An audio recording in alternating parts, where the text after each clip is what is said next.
Welcome to the Genius Factory. Enjoy the video. You'll begin by confirming prerequisites. Make sure you're signed into your Apple ID on the iPad with a valid payment method set in the App Store. Once done, enable Face ID or passcode so purchases can be authorized quickly. Open Settings and tap your Apple ID, then go to Media and Purchases. This is where we start enabling in-app purchases. Follow these steps now so the rest of the setup flows without interruptions. Next, go to Settings Screen Time to control in-app purchase behavior. This prevents accidental charges.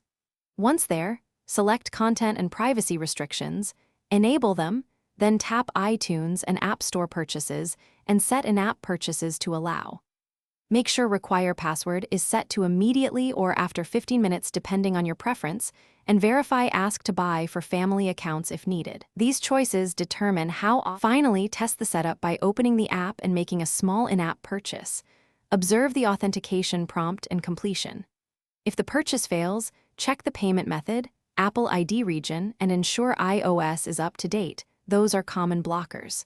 If problems persist, sign out of your Apple ID, restart the iPad, then sign back in.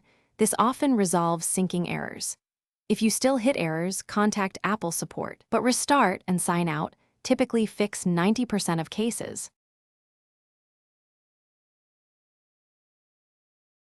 Thanks for watching. If you found this helpful, don't forget to like and subscribe.